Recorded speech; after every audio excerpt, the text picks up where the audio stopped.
సంతోషమే ప్రతి క్షణము ఇక సంతోషం ప్రతి క్షణం మానిపల్లి జ్యువెలర్స్. హాయ్ హలో నమస్తే, వెల్కమ్ టు కేప్ టీవీ. నేను మీ సరిత. ఈ రోజు నాతో పాటు జ్యోతిష వాస్తు పండితులు శ్రీ ముల్లపూడి సత్యనారాయణ గారు ఉన్నారు. వారితో మాట్లాడదాం. నమస్తే గురుగారు. నమస్కారం మా సరిత. ముందుగా మీకు అలాగే మన వ్యూవర్స్ కి శివరాత్రి శుభాకాంక్షలు.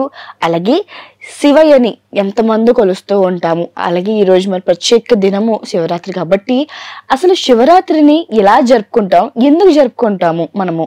శివుడు అంటే ఆశుతోషుడు, వెంటనే వరాలు ఇచ్చేస్తాడు. అవును, జస్ట్ ఒక గ్లాస్ నీళ్లు పోసి శంభో శంకర అంటే చాలు, మనం ఏది కోరుకుంటే అది ఇచ్చేస్తాడు. అవును. అందువల్ల స్వల్పంగా చిన్నపిల్లాడు మనస్తత్వం, స్వల్పంగా చిన్న చిన్న వాటికి కూడా వరాలు ఇచ్చే దేవుడు కాబట్టి శివుని అందరూ పూజ చేస్తారు. అది అంతా అంటూ ఉంటారు కూడా, శివుడు డైరెక్ట్ గా వరం ఇవ్వడు కానీ దారి చూపిస్తాడు అని. ప్రతి ఒక్క సమస్యకి ఆయన దారి చూపిస్తాడు అని కూడా అంటుంటాము. అది శివరాత్రి ప్రత్యేకంగా ఏంటి? ఆయన ఆది గురువు కాబట్టి దారి చూపిస్తాడు సమస్యలకు పరిష్కారం. శివరాత్రి అంటే జనరల్ గా మామూలుగా మానవులు మాత్రమే మనం పగలు తిరుగుతాం. అవును. రాత్రులు తిరిగేది ఎవరు? దేవతలు, రాక్షసులు, దెయ్యాలు, మొత్తం మిగతా మానవులు తప్ప మిగతా వాళ్ళందరూ కూడా రాత్రులే తిరుగుతారు, కిన్నర్లకి పురుషులు. అందుకని శివుడు అర్ధరాత్రి కరెక్ట్ గా 12 గంటలకి పుట్టాడు, లింగోద్భవ కాలం. అందుకని మనం శివరాత్రి అర్ధరాత్రి చేస్తాం. ఆ లింగోద్భవ కాలాన్ని శివరాత్రి అంటాం అనమాట. అంటే ఒకసారి ఏం జరుగుద్దంటే బ్రహ్మదేవుడు నేను గొప్పని, విష్ణుదేవుడు నేను గొప్పని ఇద్దరు వాదన పెట్టుకుంటారు. వాదన పెట్టుకుని అది పెద్ద ఫైటింగ్కి వెళ్ళిపోతుంటే శివుడు పెద్ద శివలింగం, ఒక తేజస్సు ఉద్భవించింది. పుట్టి ఫస్ట్ ఒకళ్ళు దీని పైన నా టాప్ చూడండి, ఒకళ్ళేమో క్రింద చూడండి, బాటమ్ చూడండి, ఎవరు ఫస్ట్ చూసి వస్తే వాళ్ళకి నేను గ్రేట్ అని చెప్తానంటే విష్ణుమూర్తి ఏమో కూర్మావతారం వేసుకుని క్రిందకి వెళ్ళిపోతాడు, ఈయనేమో హంస వేసుకొని పైకి వెళ్ళిపోతాడు. ఇద్దరికి దొరకదు. ఆనెస్ట్గా విష్ణు వచ్చి నేను చూడలేదు సార్ అని చెప్పేస్తాడు శివుడికి. బ్రహ్మదేవుడు మాత్రం అబద్ధాలు చెప్పేసి నేను చూసేసానని చెప్పి ఆ శివుడి యొక్క జటాజోటం నుంచి వీళ్ళ అవస్థలు చూడలేక శివుడు జుట్టులో నుంచి ఒక మొగలి పువ్వు పడుతుంది, నవ్వుతాడు అనమాట. నవ్వుతో శివుడు నవ్వు నుంచి మొగలి పువ్వు పడుతుంది, మొగలి పువ్వు అయిపోతుంది. ఆ పువ్వు పడుతుంటే బ్రహ్మదేవుడు వచ్చి నువ్వు సాక్ష్యం చెప్పు నాకు అంటాడు. అలాగే కామధేను ఆకాశం నుంచి క్రిందకి దిగుతుంది, ఆ ఆవుని నువ్వు సాక్ష్యం చెప్పు నాకు, నేను చూశానని అబద్ధం చెప్పంటే ఇద్దరు చెప్తారు. అందుకని శివుడు ఏం చేస్తాడంటే మొగల పువ్వుని నువ్వు పూజకు పనికిరావని, అబద్ధం చెప్పావని పూజ నుంచి డిస్మిస్ చేశాడు. ఆవేమో తలకాయతో చూశాడని చెప్పి తోకతో లేదు నేను అబద్ధం ఆడుతున్నానని ఊపొద్ది సై చేసింది. అందుకని ముఖం చూస్తే పాపం ఆవుది, వెనకాల తోకని చూడాలి, తోకకి పృష్టి భాగాన్ని పూజ చేసుకోవాలి. అందుకని శివుడు ఏం చేశాడంటే బ్రహ్మదేవుడు అబద్ధం ఆడినటువంటి తలకాయని తీసి అవతల పడేస్తాడు. బ్రహ్మదేవుడికి కూడా ఇదివరకు 5 ముఖాలు, శివుడికి 5 లాగా ఒక తలకాయ ఉండదు. అండ్ నీకు పూజలు ఉండవరా భయ్ అని చెప్పేసి చెప్పించేశాడు. అందుకనే బ్రహ్మదేవుడిని కలియుగంలో ఎవరో పూజ చేయరు. అయితే ఈ శివరాత్రి పాయింట్ దగ్గరికి వచ్చేసరికి ఆ సమయంలో లింగోద్భవ కాలం ఈ ఘటన ఎప్పుడు జరిగిందంటే శివరాత్రి రోజున అర్ధరాత్రి 12 గంటలకు జరిగింది. శివుడు పుట్టాడు కాబట్టి ఆ రోజు అందరూ కూడా ఉదయమే నిద్ర లేవాలి, చక్కగా సూర్యోదయానికంటే ముందు తలంటి స్నానం చేసుకోవాలి, శుభ్ర వస్త్రాలు. ఏ టైంకి మనం లెగాలి, ఏ టైంకి ఇంట్లో దీపం పెట్టుకోవాలి? ఉదయము ఇప్పుడు అంతా కూడా ట్రెండ్ మారిపోయింది. తెల్లవారుజాము 3 గంటలకే నిద్ర లేచేస్తున్నారు మనం చెప్పకుండానే. అంత అవసరం లేదు, కనీసం 5 గంటలకు నిద్ర లేవాలి. లేచి చక్కగా వాళ్ళు 6:30కి ఆ ప్రాంతానికి దీపారాధన చేసుకుంటే సరిపోతుంది. తర్వాత శుభ్ర వస్త్రాలు, శివరాత్రి రోజున తెల్లని వస్త్రాలు, లైట్ కలర్స్ డ్రెస్సులు వేసుకొని అక్కడ కల్లాపు ముగ్గులు, ఆవుమయం ఉంటే కనుక గోమయంతో ఆవు పెడతో అలికేసి చక్కగా ఒక గుడ్డ వేసి, తెల్లని గుడ్డ, దాని మీద బియ్యం వేసి దానిపైన నవగ్రహాలన్నిటిని పెట్టి సత్యనారాయణ స్వామి వ్రతం చేసినట్టుగా, అలాగే అంటే ఒక తమలపాకు, ఎండు ఖర్జూరము, పసుపు కొమ్ము, రూపాయి బిళ్ళ, ఏదో ఒక పుష్పం, అలాగే ఒక కలశాన్ని పెట్టి ఆ కలశానికి ఒక జాకెట్ గుడ్డ, తెల్లని జాకెట్ గుడ్డ పెట్టి శివుడికి చక్కగా అందులో నీళ్లు కానీ లేకపోతే ఈ యొక్క బియ్యం సగం కానీ వేసి కలశానికి పెట్టుకోవాలి. పెట్టుకొని శివుడు భూతనాథుడు, నవగ్రహాలకు అధిపతి, అయిన అష్టదిక్పాలకు అధిపతి కాబట్టి ఆ శివరాత్రి రోజున అష్టదిక్పాలకులకి నవగ్రహాలకి ముందు తలుచుకుంటాం. తలుచుకున్న తర్వాత శివుడికి పూజ చేస్తాం. వందే శంభుం ఉమాపతిం సురగురుం వందే జగత్కారణం వందే పన్నగభూషణం మృగధరం వందే పశూనాం పతిం వందే సూర్య శశాంక బన్హినయనం వందే ముకుంద ప్రియం వందే భక్త జనాశ్రయం చ వరదం వందే శివం శంకరం. ఆయన మృగ చర్మాన్ని ధరించి ఉంటాడు, లేడి చర్మాన్ని. అంటే అది వరం అడిగింది కాబట్టి ఆ పులి చర్మము, ఆ పులి ఆ లేడి చర్మాలు ఆయన ఎందుకు వేసుకుంటాడంటే ఆ జంతువులు చచ్చిపోయేటప్పుడు శివ నన్ను ధరించు నాకు మోక్షం వస్తుంది అన్నాడు కాబట్టి వేసుకుంటున్నారు. కానీ ఇప్పుడున్న మానవులు ఏం చేస్తున్నారు, శివుడు వేసుకుంటున్నారని నక్కలు చూసి కుక్కలు వాతలు పెట్టుకున్నట్టుగా వీళ్ళందరూ ఏం చేస్తారు, పులిని చూసి నక్కలు వాతలు పెట్టుకున్నాయంటారు. అలా ఆ పులిలాగా చారలు రావాలని అలా శివుడు వేసుకుంటున్నాడని మనం కూడా పులి చర్మాలు లేడి చర్మాలని అమ్ముతారు. అవి వేసుకుంటే ఫారెస్ట్ డిపార్ట్మెంట్ వాళ్ళు వచ్చి మనల్ని జైల్లో పెట్టేస్తారు. లేకపోతే కుక్క చర్మాలు బయట అమ్ముతారు లేడీ రంగు వేసి, అవి పెట్టుకొని చేసుకుంటాం మనం. అవేం అవసరం లేకుండా నేను ఉపవాసం ఉంటాను స్వామి ఈ రోజు అని శివుడికి ఇష్టమైన 2 ఆ రోజు ఉపవాసం చేయాలి. కంప్లీట్ మార్నింగ్ నుంచి రాత్రి దాకా నిర్జల ఉపవాసం. నీళ్ళు కూడా నిర్జల అంటే వితౌట్ వాటర్.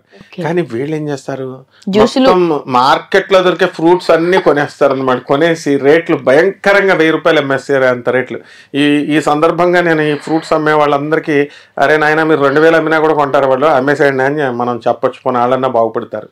భోజనానికి సరిపడేంత ఫ్రూట్స్ కొనేస్తారు, కొనేసి జ్యూసులు తాగుతారు.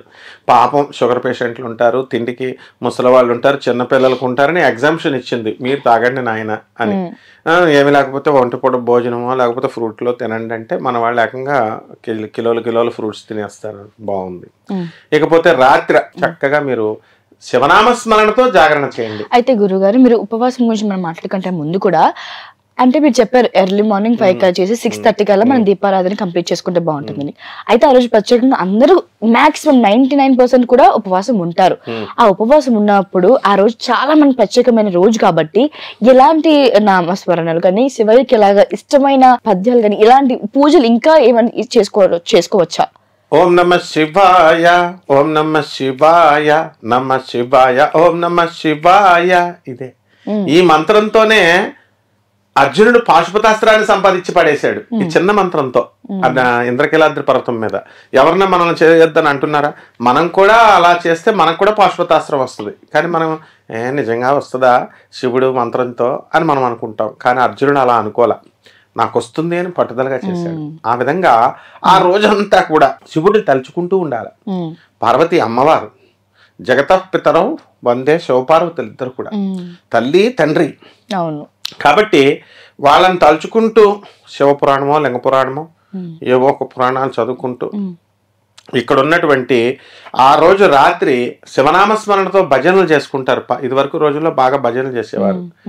ఇప్పుడు కనీసం యూట్యూబ్ లో అయినా పెట్టుకోవచ్చు కదా, ఏదో శివనామస్మరణ లేదా వీళ్ళు చేసుకోవడం. సినిమాలు చూస్తారు వీళ్ళు, పోనీ శివుడి సినిమా చూడొచ్చు కదా, భూకైలాస్ ఇలాంటి ఎన్టీ రామారావు గారి సినిమాలు ఉన్నాయి, అవి చూడరు, ఏవేవో సినిమాలు చూస్తూ ఉంటారు. అంటే వీళ్ళ ఉద్దేశంలో ఏంటంటే జాగరణ చేయమన్నారు కాబట్టి మనం మెలకుగా ఉంటున్నాం, అంతేగాని దైవనామస్మరణతో చేస్తున్నాము అని ఉండదు. అందుకని ఆ రోజు ఏం చేయాలంటే చక్కగా పూజ కూడా శివుడు పూజ చాలా ఈజీ. ఒక గ్లాస్ నీళ్లు పోసేసి చిన్న కలసంతో ఓ మారేడాకు పెట్టేసి ఓం నమ శివాయ అని పారిజాత పుష్పాలు, తర్వాత ఈ యొక్క చామంతి పుష్పాలు, మల్లె పువ్వులతో, బ్రహ్మదేవుడే మల్లె పువ్వులతో పూజ చేస్తాడు కాబట్టి మల్లీశ్వరుడు అన్నారు. ఈ విధంగా 2 అయితే శివయ్యకి బాగా మల్లెపూలు అంటే ఇష్టం. నిజంగా ఆ రోజు మల్లెపూలతో పెట్టుకుని చేయొచ్చు. రైట్. అలాగే ఇంకొకటి గురుగారు, ఆ రోజు మనం పూజ కంప్లీట్ చేసుకున్న తర్వాత మనం ఎలాగో ఆబ్వియస్లీ టెంపుల్స్ కి వెళ్తుంటాం. అక్కడ టెంపుల్ కి వెళ్ళి ప్రత్యేకంగా పూజలు ఏమైనా చేస్తే ఇంకా మంచి ఫలితం ఉంటుంది. ఏ టెంపుల్ కి వెళ్ళాల్సిన అవసరం లేదు అసలు. ఆ రోజు వెళ్ళకూడదు కూడా శివరాత్రి రోజున. ఎందుకనంటే కుంభమేళాకి వెళితే జనం అంతా ఏమైపోయారు, రష్ ఉన్నప్పుడు వెళ్ళకూడదమ్మా. అక్కడ ఇతరులకు అందరూ అదొక చాదస్తంగా తయారవుతుంది. శివరాత్రి రోజున భయంకరమైన జనం వెళ్తారు. చిన్న పిల్లలు పాపం తలుపు సందుల్లో తలుపు వేలు పెడితే ఆ రాపిడ్లో ఆ చెయ్యి విరిగిపోతుంది. ఎవరు చెప్పారు అసలు శివరాత్రి రోజున శివాలయానికి వెళ్ళమని? ఎవరు చెప్పలే. విష్ణు దేవాలయానికి వెళ్ళొచ్చుగా, ఖాళీగా ఉంటాయి కదా. కొంతమంది శివుడి దేవాలయానికి, కొంతమంది విష్ణు దేవాలయానికి వెళ్ళొచ్చు కదా. కాబట్టి దేవాలయంతో సంబంధం లేదు, వీళ్ళంతా ఇంట్లోనే చేసుకోవచ్చు.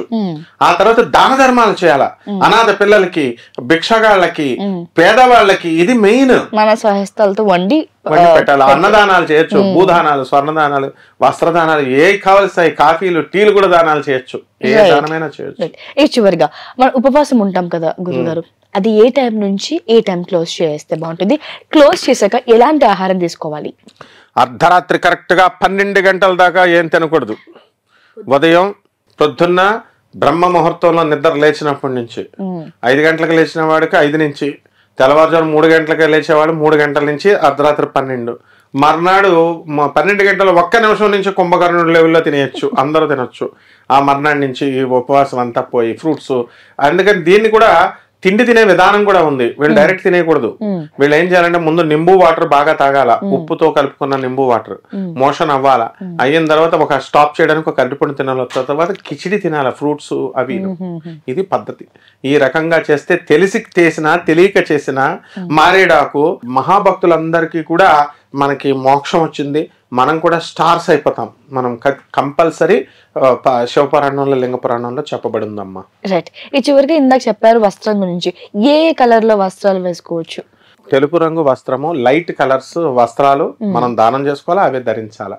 శివుడికి తెలుపు అంటే ఇష్టం అన్నమాట. రైట్. థ్యాంక్ యూ గురుగారు. Thank you so much for your valuable time. నమస్తే అమ్మా.